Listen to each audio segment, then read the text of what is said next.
سے طلب کرے، اور گھبرانے کی بات نہیں ہے۔ آپ لوگوں کے عقل کو دیکھ کر کے، ان کی طاقت کو دیکھ کر کے دل کو چھوٹا کرنے کی ضرورت نہیں ہے۔ اللہ نے بڑوں بڑوں کا نام لیا ہے، بڑے بڑوں کے طاقت و تکبر کا نام۔ آج امت اسلامیہ کے دلوں میں جو درد ہے، اس درد کی وجہ یہ ہے کہ طاقت کسی اور کے پاس ہے، اور آج میرے پاس عزت نہیں ہے۔ طاقت کسی اور کے پاس ہے، آج ہمارے پاس کچھ نہیں ہے۔ تو اس چیز کو اللہ رب العالمین نے بڑوں بڑوں کا نام لے کر آج مسلمان کے سینے پر ایک ہاتھ رکھا اور کیا کہا کہ فَأَمَّا عَادٌ فَاسْتَكْبَرُوا فِي الْأَرْضِ۔ کیا ان لوگوں انہیں نظر نہیں آتا کہ جس نے انہیں پیدا کیا، ان کافروں کو نظر نہیں آتا؟ یہ طاقت کے بارے میں جو گھمنڈ اور تکبر کر رہے ہیں، کیا انہیں نظر نہیں آتا؟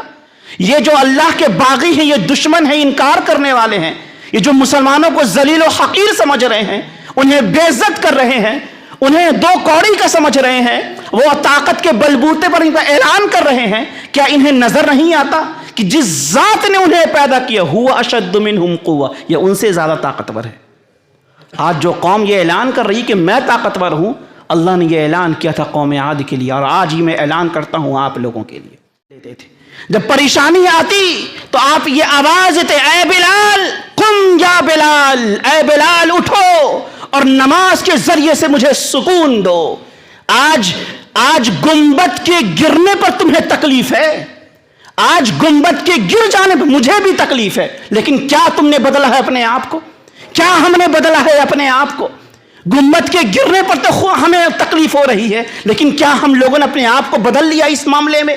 کیا ہم نے اپنے آپ کو چینج کیا اس معاملے میں؟ ہمیں تکلیف بہت ہے مولانا، ایک چیز ہمارے ہاتھوں سے چلی گئی، ایک گنبد ہمارے ہاتھوں سے چلا گیا۔ ارے 1000 گنبد چلے جائیں، لیکن اگر تمہارے محلے کی مسجد کو تم نے اگر ویران کیا ہوا ہے، اپنے محلے کی مسجد کو تم نے ویران کر کے جو سالوں بھر سے بیٹھے ہو، اس کی کہتے ہیں سن کر جائیے اس چیز کو، اور اپنے اندر جو غلط فہمی کا آپ یہ جو پجاری پال کے رکھے ہیں، آزمائش کا پجاری، ہر مصیبت میں آزمائش ہے، ہر مصیبت میں آزمائش ہے، کاروبار خراب ہوتا ہے آزمائش ہے، بچے کا انتقال ہوتا ہے آزمائش ہے، گھر چلا جاتا ہے آزمائش ہے، گنبد چلے جاتے ہیں آزمائش ہے، گھروں پر بلڈوزر چل جاتے ہیں، ہر چیز کو آزمائش کے دھرنے میں رکھ دیا آپ لوگوں نے۔ جانتے ہیں ہمارے اسلاف کا طریقہ یہ تھا، ہمارے سلف صالحین کا مسئلہ یہ تھا، جب ان کے اوپر کوئی مصیبتیں آتی ان کی زبان سے یہ بات نکلتی کہ ہمارے گناہوں کے اثرات ہیں، یہ ہمارے گناہوں کی وجہ سے یہ مصیبتیں آئی ہیں۔ کیا السلام علیکم ورحمۃ اللہ وبرکاتہ۔ الحمد للہ نحمده ونستعینه ونستغفره ونؤمن به ونتوکل علیہ ونعوذ باللہ من شرور انفسنا ومن سیئات اعمالنا من يهده اللہ فلا مضل له ومن يضلله فلا هادی له ونشهد ان لا الہ الا اللہ وحدہ لا شریک له واشهد ان محمدا عبدہ ورسولہ اما بعد فإن خير الحديث كتاب الله وخير الهدي هدي محمد صلى الله عليه وسلم وشر الأمور محدثاتها وكل محدثة بدعة وكل بدعة ضلالة وكل ضلالة في النار۔ أعوذ بالله من الشيطان الرجيم، بسم الله الرحمن الرحيم۔ من كان يريد العزة فلله العزة جميعا۔ تمام قسم کی تعریف، کبریائی و بڑائی اس وحدہ لا شریک کے لیے لائق و ذبح ہے، جس نے ہمیں اور آپ کو اس دنیا فانی کے اندر مبعوث کیا، اور لاکھوں درود و سلام ہو ہمارے آخر نبی جناب محمد رسول اللہ صلی اللہ علیہ وسلم کے اوپر۔ اللہم صلی علی محمد وعلی آل محمد کما صلیت علی ابراہیم وعلی آل ابراہیم انک حمید مجید۔ اللہم بارک علی محمد وعلی آل محمد کما بارکت علی ابراہیم وعلی آل ابراہیم انک حمید مجید۔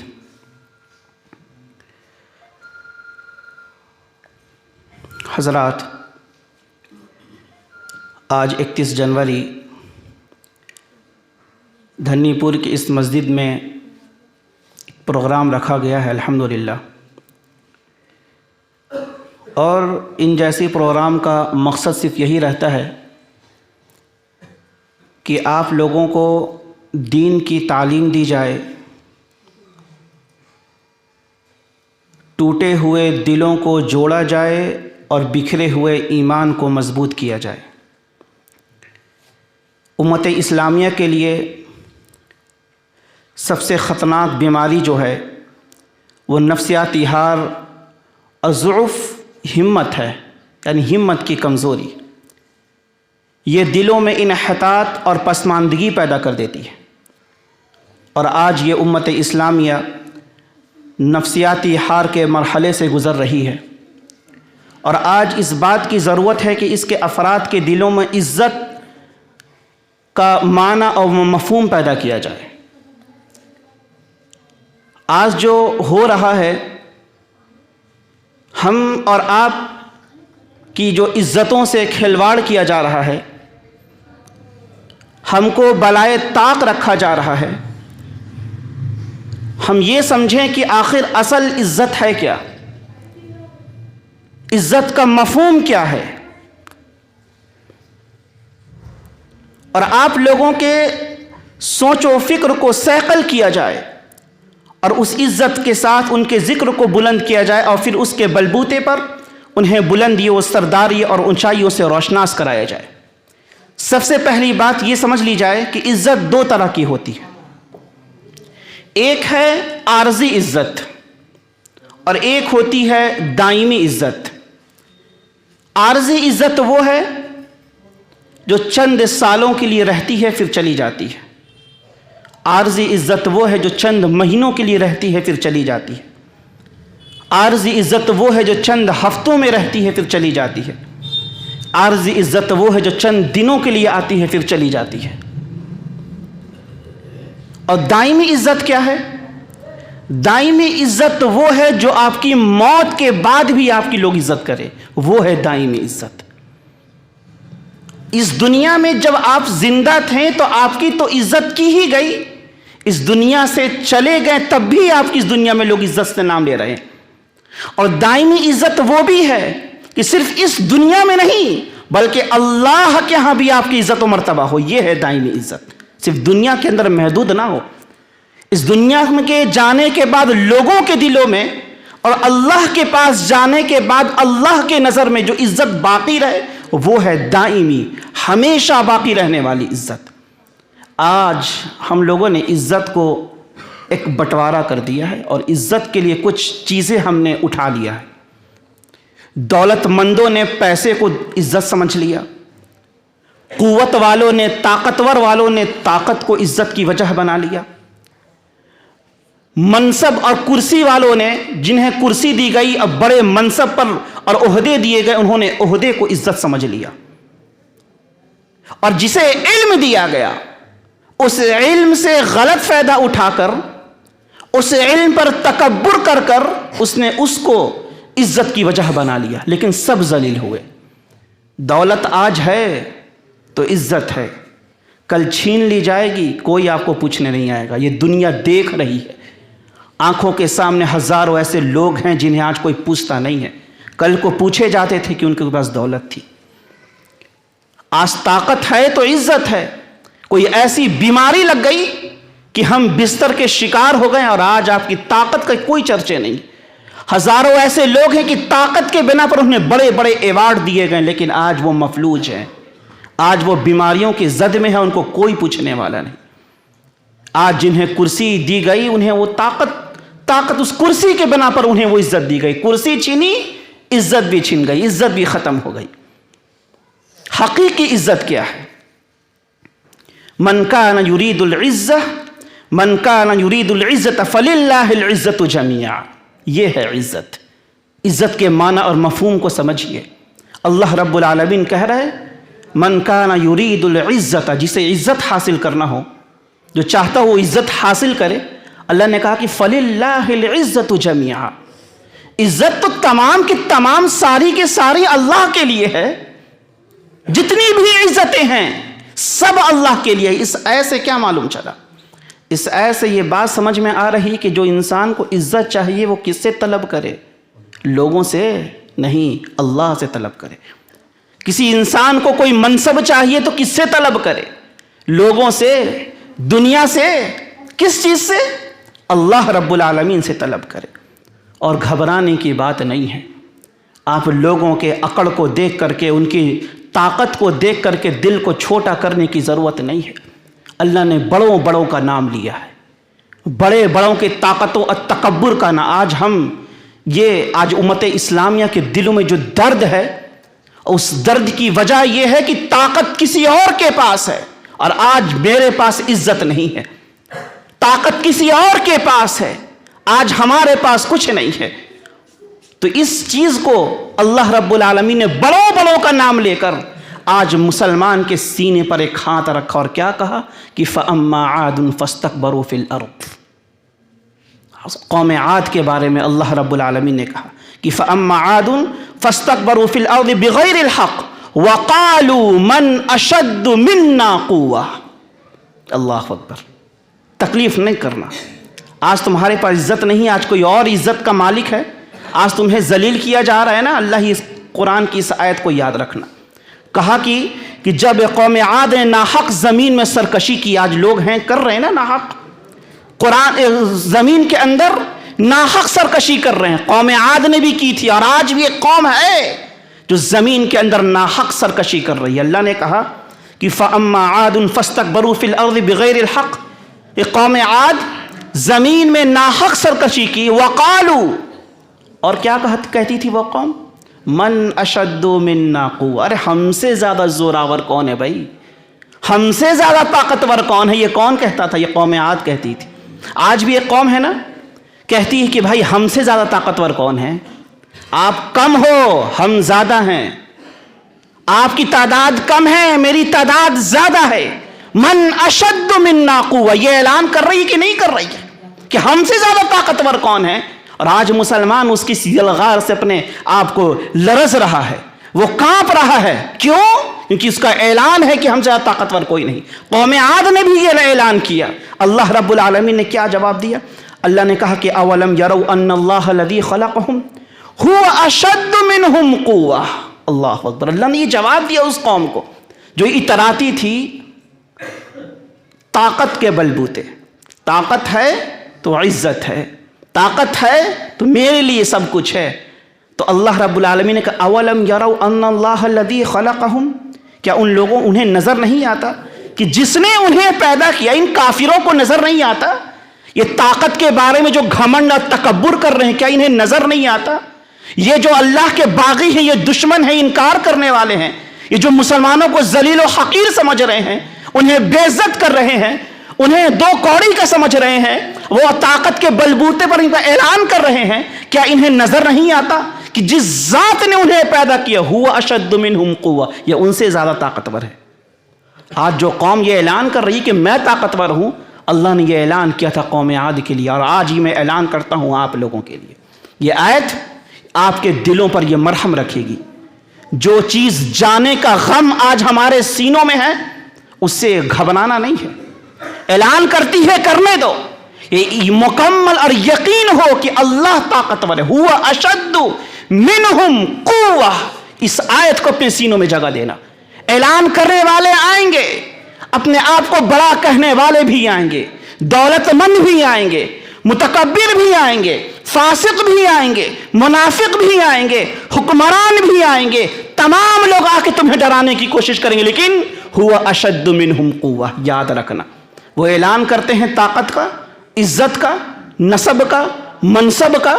اللہ کہہ رہا ہے کہ ہم جس ذات نے ان کو پیدا کیا وہ ان سے زیادہ طاقتور، وہ زوراور ہے۔ یہ طاقت نہیں ان کے پاس، جو ذات پیدا کی ہے وہ طاقتور ہے، یہ طاقتور ہے جو طاقت کا اعلان کر رہے ہیں۔ فیصلہ کرو نا۔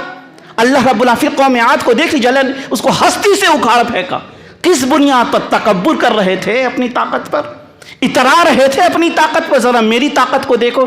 جب اللہ نے اپنی طاقت دکھائی، یہ صفحہ ہستی سے اکھڑ گئے۔ دیکھو وقت آئے گا کہ اللہ طاقت دکھائے گا ان لوگوں کو بھی، لیکن اس وقت تک ہمیں صبر کرنا ہے، اس وقت تک ہمیں صبر کرنا ہے۔ جذباتی ہو کر کے کوئی ایسا قدم نہیں اٹھانا ہے کہ لوگ ہم پر ہنس پڑیں، لوگ ہمارے دین کا مذاق اڑا پڑیں۔ حقیقی عزت کیا ہے؟ حقیقی عزت، دائمی عزت حاصل کرنے کے کچھ طریقے بھی ہیں۔ دائمی عزت، ہمیشگی والی عزت حاصل کرنے کے کچھ طریقے ہیں۔ وہ طریقہ نہیں، اگر دولت سے ہی عزتیں ملتی تو پھر قارون سب سے زیادہ عزت والا رہتا، اگر بادشاہت سے ہی عزت ملتی تو فرعون سب سے زیادہ عزت والا رہتا، اور اگر طاقت سے ہی سب سے زیادہ عزت ملتی تو قوم عاد سب سے زیادہ عزت والی رہتی۔ لیکن تینوں کو اللہ نے صفحہ ہستی سے اکھاڑ کر اس بات کا اعلان کر دیا کہ میرے یہاں دائمی عزت طاقت کے بلبوتے نہیں ہوتی، دائمی عزت پیسے کے بلبوتے پر نہیں ہوتی، اور دائمی عزت حکمرانی کے بلبوتے پر نہیں ہوتی۔ دائمی عزت کس چیز کے بل پر ہوتی ہے؟ اللہ رب العالمین نے کہا من یرید العزہ فللہ العزت جميعا الیہ یصعد الکلم الطیب والعمل الصالح یرفعہ۔ اللہ اکبر۔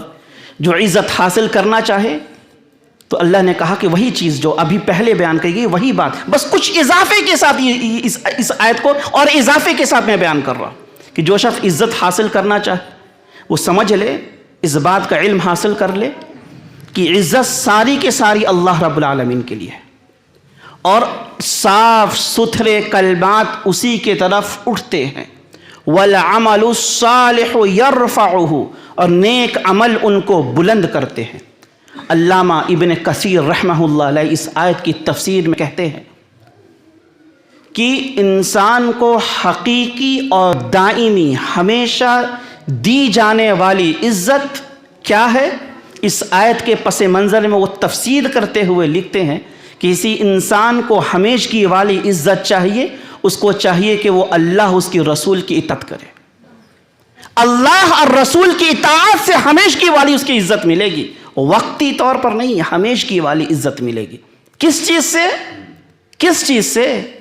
اللہ کی اطاعت سے اور رسول کی اطاعت سے۔ یہ کون کہہ رہا ہے؟ یہ ابن کثیر رحمہ اللہ علیہ اپنی تفسیر میں لکھتے ہیں۔ کیا اطاعت ہے؟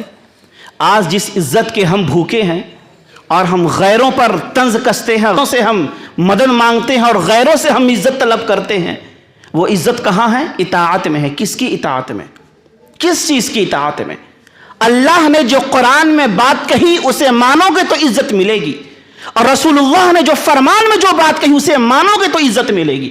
اور دونوں میں سے کسی ایک کو بھی تم نے چھوڑ دیا اپنے ولیوں کی وجہ سے، پیروں کی وجہ سے، مرشد کی وجہ سے، اور کسی اور کی باتوں کے ماننے کی وجہ سے، تو عزت ذلت میں تبدیل ہو جائے گی۔ یاد رکھنا اس چیز کو۔ اللہ کی بات کو چھوڑو گے ذلیل ہوگے، رسول کی بات کا انکار کرو گے ذلیل ہوگے۔ اور آج جو ہم ذلیل ہو رہے ہیں سب سے بڑی وجہ یہی ہے۔ ذرا اپنے گرمان میں ہم جا کے آج نا یہ عزت کے آڑے آ رہی ہے، ہماری عزت آڑے آ رہی ہے ہر چیز میں۔ آج نہ ہم دوسروں سے کہہ رہے میری عزت کرو، آج نہ مسلمانوں کی عزت نہیں ہے، آج نہ ہم رو رہے ہیں، آج نہ ہمیں دوسروں میں مکالمہ بحث کر رہے ہیں کہ آج ہماری کیوں نہیں ہو رہی عزت۔ کہ صحیح طور سے آپ نے قرآن پر عمل کیا ہے؟ کہ صحیح طور سے آپ نے رسول اللہ کی حدیث کو پڑھ کر اس پر عمل کرنے کی توفیق اور دعا مانگی ہے اللہ سے؟ کبھی کسی نے مانگی ہے دعا کہ اللہ یہ قرآن میں پڑھ رہا ہوں یا اس قرآن کا میں حافظ ہوں، اس کے طریقے سے مجھ کو عمل کرنے کی توفیق؟ کتنے لوگوں نے یہاں بیٹھا ہر شخص بتائے کتنے لوگ یہاں پہ دعا کی ہیں اس چیز کی؟ کتنے لوگوں نے حدیث سن پر اس پر عمل کرنے کی توفیق عطا ہوئی ہے انہیں؟ ہم تقریروں میں آج ہم لوگوں نے مولویہ بانٹ لیا ہے۔ اس عالم کی تقریر ہوگی سننے جائیں گے، اس عالم کی تقریر ہوگی سننے جائیں گے، فلاں کی ہوگی مزہ نہیں آتا، ان کی ہوگی مزہ نہیں آتا۔ آپ نے دین کو تقریروں کو جب مزے کے لیے بانٹ دیا ہے تو آپ کو ہدایت نہیں ملنے والی، یاد رکھیے گا۔ آپ آتے کوئی بھی عالم ہو، میں جاؤں گا اصلاح کے لیے، میں جاؤں گا دین کی بات کو سننے کے لیے، میں جاؤں گا اللہ اس کی رسول کی بات کو ماننے کے لیے، میں جاؤں گا اپنے اندر چھپے ہوئے شیطان کو مارنے کے لیے۔ اس نیت سے جاتے، اس نیت کے سننے سے جاتے، تب تو ہدایت ملے گی، تب تو آپ کے اندر کا وہ بت جو ہے وہ مرتا، تب تو آپ کے اندر کا وہ شیطان ہے وہ کانپتا، تب تو آپ مسجدوں کے راستے کھلتے ہیں۔ لیکن آج فلانے کی تقریر ہے، چیخیں ہوں گی، برسات ہوں گی، یہ ہوگا، بہت مزہ آئے گا۔ مزے کا لذت حاصل کرنے کے لیے جب تک یہ ارادہ ختم نہیں ہوگا لذت کا، تب تک آپ کو یہ مشکل حل نہیں ہو سکتی. یاد رکھیے گا. تقریریں ہو رہی ہیں، جو بھی عالم ہو، ہم دین میں حدیثیں نہیں سنتے ہیں کیا؟ ہم لوگ حدیثیں سے سنتے ہیں کہ جہاں اللہ کی بات ہوتی ہے رحمت کے فرشتے آ جاتے ہیں. رحمت کے فرشتے یہاں بھی بیٹھے ہیں، اپنے پر کو، رحمت کے پر کو سایہ فغن کر لیا ہے اور رحمتیں نازل ہو رہی ہیں. لیکن یہ چیزیں ہمیں سمجھ میں نہیں آتی. ہم جائیں گے تقریر میں مزے کے لیے جائیں گے، تو جب تک یہ مزے والا مسئلہ رہے گا تب تک ہم عزت نہیں پا سکتے. اور حسن بصری رحمہ اللہ نے بڑی اچھی بات کہی.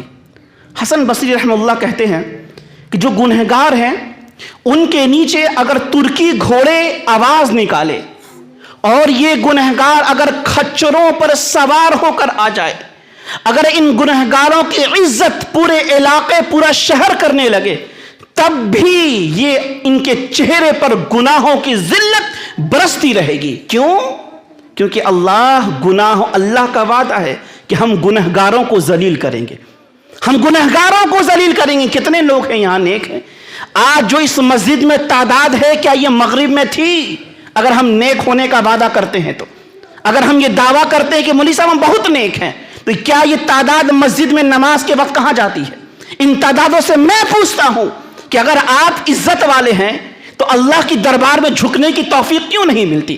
گنہگار ہو تو اللہ تو ذلیل کرے گا ہی. اور اللہ کا وعدہ ہے، اللہ نے کہا بھی ہے کہ وَمَن يُهْنِ اللَّهُ فَمَا لَهُ مِن مُكْرِمٍ، جسے اللہ ذلیل کر دے اسے عزت کون بخشے گا؟ آج ہم ذلیل کیوں ہیں؟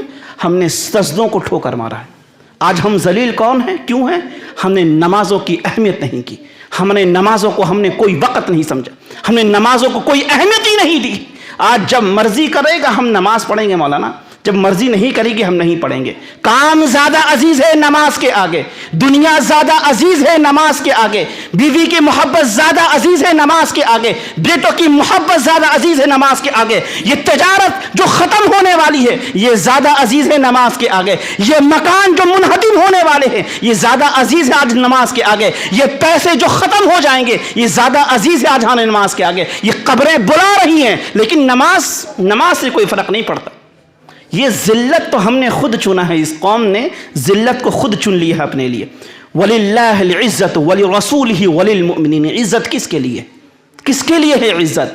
وَلِلَّهِ الْعِزَّةُ وَلِرَسُولِهِ وَلِلْمُؤْمِنِينَ. تین اللہ نے کہا عزت اللہ کے لیے، رسول کے لیے، مؤمنوں کے لیے ہے. جو مؤمنین ہے، جو مومن لوگ ہیں ان کے لیے عزت ہے.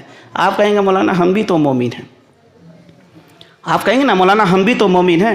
اللہ نے کہا ہے کہ عزت جو ہے مومنوں کے لیے ہے، مومن ہم بھی. مومن کون ہے؟ مومن ہے 5 وقت نماز آپ کے سجدہ، آپ کے نمازوں کے اندر یہ سجدے گرتے نہیں اور آپ ایمان کا دعویٰ کرتے ہیں. قالت الاعراب آمنا قل لم تؤمنوا ولكن كونوا اسلمنا. کچھ عرابی آئے تھے آ کر کے دیا تھا مومن ہونے کا. اللہ نے کہا کہ ان سے کہہ دیجئے، اللہ کے رسول ان سے کہہ دیجئے، یہ دیہاتی ہیں، یہ بدو ہیں، ان سے کہہ دیجئے کہ ابھی یہ مومن نہیں ہے، ایمان ابھی ان کے دلوں میں داخل نہیں ہوا ہے. یہ نہ کہیں کہ ہم مومن ہیں. اسلمنا یہ کہیں کہ ابھی میں اسلام لایا ہوں. کلمہ پڑھ کر دائرہ اسلام کے اندر داخل ہونے والا ہر شخص مومن نہیں ہے. مومن نہیں ہے جو حقیقی طور پر ایمان لایا ہو قرآن کے اوپر. قرآن پر ایمان لانے کا مطلب کیا ہے؟ اس پر عمل کیا جائے، وہ ہے مومن. قرآن پر، حدیث پر ایمان لانے کا مطلب کیا ہے؟ کہ ہم عمل کریں، تب ہے مومن. وَلِلَّهِ الْعِزَّةُ وَلِرَسُولِهِ وَلِلْمُؤْمِنِينَ. عزت آپ کے لیے ہوگی اگر آپ ایمان والے ہوں گے. اور ہم اتنے بے ایمان ہیں، ہم اتنے بے ایمان قوم ہیں کہ ہم اپنی تجارت میں بے ایمانی کرتے ہیں. بیٹیوں کو اگر حصہ دینا ہوا اس میں بے ایمانی کرتے ہیں. بیٹوں اور بھائیوں کو حصہ دینا ہوا اس میں بے ایمانی کرتے ہیں. اگر کہیں حساب کتاب دینا ہو ہم اس میں بے ایمانی کرتے ہیں. اور ہم ایمان والے، ہم ایمان ہونے کا دعویٰ کرتے ہیں. بیٹیوں کو حصہ وراثت میں دیا نہیں جا رہا ہے. بھائی کھا کر الگ بیٹھا، باپ ادھر نہیں دینے کو تیار، وہ بھائی الگ دوسرے کا کھا کر بیٹھا ہے اور کہہ رہا کہ ہم ایمان والے. ایمان کہاں ہے؟ حرام کی کمائی کھا کر کے دل اور گردے سے یہ ایمان کی، یہ حرام کاری کی یہ بدبو آ رہی ہے اور ہم ایمان کا دعویٰ کر رہے ہیں ہم ایمان والے. کتنے بنارس میں ایسے لوگ ہیں جن کی تجارت میں جانتا ہوں، جن کی تجارت حرام پر پل رہی ہے، نشک و نگار ان کے ساڑیوں پر دکھے جا رہے ہیں. وہ علماء سے چھپا چھپا کر تجارت کر رہے ہیں. وہ علماء کر کیا کرے گا بھائی جب اللہ تجھے دیکھ رہا ہے؟ اور یہی وجہ ہے حرام کاری کی، یہی وجہ ہے کہ اللہ ان کی تجارت میں سے وہ برکت کو نکال لیا ہے جو برکت تجارت میں ہونی چاہیے تھی۔ اللہ کے رسول نے یہ بات نہیں کہی تھی کہ تم تجارت میں برکت ہے، لیکن برکت نکال لی گئی ان حرام کاریوں کی وجہ سے۔ بینک سے ہزاروں لاکھوں کا سود لے لے کر لاکھوں روپیہ اس کے سر پہ سود پڑا ہوا ہے، اور کہتا کہ ہم ایمان والے ہیں۔ ایمان والے نہیں ہو جب تک کہ صحیح طریقے سے اپنے آپ کو تم مومن نہ قرار دے دو، صحیح طریقے سے تم قرآن پر عمل نہ کر لو، صحیح طریقے سے رسول اللہ کی حدیث کو فالو نہ کر لو، تب تک تم ایمان والے نہیں ہو سکتے۔ وَلِلَّهِ الْعِزَّةُ وَلِرَسُولِهِ وَلِلْمُؤْمِنِينَ، عزت اسی کی جو ایمان والا ہوگا، جو مومن ہوگا۔ جو مومن نہیں ہے وہ اپنی عزت کے بارے میں سوچنا چھوڑ دے، یہ دنیا میں بھی ذلیل ہوگا اور آخرت میں بھی اللہ رب العالمین اسے ذلیل کر دے گا۔ اچھا، عزت کی حقیقی عزت کس چیز میں ہے؟ ایمان کی بات چل رہی ہے۔ ایمان، حضرت عمر رضی اللہ تعالیٰ عنہ کا ذرا واقعہ سن لیا جائے۔ سنا تو بہت بار ہے، آج ذرا بتا کر جاتا ہوں۔ حضرت عمر رضی اللہ تعالیٰ عنہ کے لیے اللہ کے رسول صلی اللہ علیہ وسلم نے دعا کی تھی۔ دو لوگ تھے، ایک عمر ہیں رضی اللہ تعالیٰ عنہ اور ایک ابو جہل ہے۔ اللہ کے رسول نے کیا دعا کی؟ اللہ کے رسول کہتے ہیں اللہم اعز الاسلام، اے اللہ تو اسلام کو عزت بخش۔ کس چیز کے ذریعے سے عزت بخش؟ بین ھذا الرجلین، ان دونوں شخص کی وجہ سے، ان دونوں میں سے جو تجھے سب سے زیادہ عزیز ہو، پسند ہو، اے اللہ تو اسلام کو عزت بخش۔ وہ دونوں کون ہیں؟ ایک ہیں عمر اور ایک ہیں ابو جہل۔ اللہ رب العالمین نے عمر کو چن لیا، اور تاریخ کا یہ عمر رضی اللہ تعالیٰ عنہ کا ایک اتنا بڑا واقعہ ہے کہ کیا بتاؤں۔ جب عمر رضی اللہ تعالیٰ عنہ اسلام لاتے ہیں تو جو لوگ چھپے ہوئے تھے، جنہوں نے ایمان کا بھی لوگوں کے سامنے ظاہر نہیں کیا تھا کہ ہم ایمان والے، عمر رضی اللہ تعالیٰ عنہ کی ایمان لانے کے بعد انہوں نے اس بات کا اعلان کیا کہ ہاں میں مومن ہوں، ہاں میں اسلام لے آیا ہوں۔ کیوں لایا ہوں؟ آج لوگوں کے ذہن میں بس ایک چیز آتی ہے، میں اس چیز کو بھی نکال دوں۔ لوگوں نے یہ سمجھا ہے کہ عمر بہت طاقتور تھے، اس وجہ سے انہوں نے اعلان کیا۔ عمر بہت زیادہ پاورفل تھے، اس وجہ سے انہوں نے اعلان کیا کہ اور صحابی طاقتور نہیں تھے۔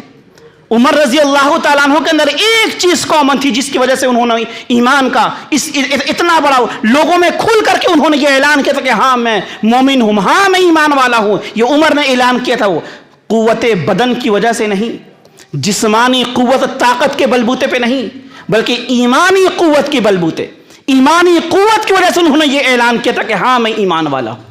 اور ایک صحابی رسول ہیں ابن مسعود رضی اللہ عنہ،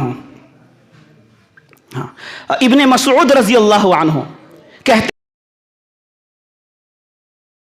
چھپا کر ہجرت کیا، اور عمر کیا تھے؟ گلے میں تلوار لٹکائے، گلے میں تلوار لٹکا کر دونوں کو ہجرت کر رہے، اور یہ اعلان کر دیا وہاں جا کر کافروں کو، کھڑے ہو کر یہ اعلان کرتے ہیں کہ جو یہ چاہتا ہو کہ اس کے بیٹے، جو مائیں یہ چاہتی ہیں کہ اس کے بیٹے گم ہو جائیں، وہ آئے، وہ عمر سے مقابلہ کرے۔ جو بیویاں یہ چاہتی ہیں کہ وہ بیوہ ہو جائیں، وہ آئے، اپنے شوہروں کو بھیجے، وہ عمر سے مقابلہ کرے۔ جو بچے یہ چاہتے ہوں، جو یہ چاہتا ہو کہ اس کے بچے یتیم ہو جائے، وہ آئے سرحد کے پار عمر سے مقابلہ کرے۔ انہوں نے یہ اعلان کیا تھا، کس چیز کے بلبوتے؟ ایمان کے بلبوتے۔ وہ ایمان تھا ان کے اندر، تو یہ اعلان کرنے پر انہیں کہا، اور صحابہ رسول چپ چپ کر یہ لائے۔ ایسا نہیں کہ وہ ڈرپوک تھے، لیکن ایمان کی عمر رضی اللہ تعالیٰ عنہ کی ایمان کی مضبوطی دیکھ لیجیے۔ یہ مضبوطی ہمارے اندر کب آئے گی؟ امیر المؤمنین ہیں، کون ہیں؟ عمر رضی اللہ عنہ۔ مستدرک علی الصحیحین کی روایت ہے، یہ امیر المؤمنین ہیں عمر رضی اللہ عنہ۔ شام کے ایک سفر میں گئے ہیں، شام کے ایک سفر میں جاتے ہیں یہ، اور ساتھ میں ابو عبیدہ رضی اللہ عنہ بھی ہیں۔ واپسی میں امیر المؤمنین اونٹنی پر سوار تھے، اور ایک کیچڑ والی جگہ پر اونٹنی کا جو پیر تھا وہ دھنس جاتا ہے۔ امیر المؤمنین ہیں، نیچے اترتے ہیں، حکم بھی دے سکتے ہیں نا، ابو عبیدہ ذرا اس کا اونٹنی کا پیر جو کیچڑ سے باہر نکالو، لیکن یہ امیر المؤمنین ہوتے ہیں، امیر المؤمنین ہیں۔ اترتے ہیں نیچے، جوتا کھولتے ہیں اور گلے میں لٹکا لیتے ہیں،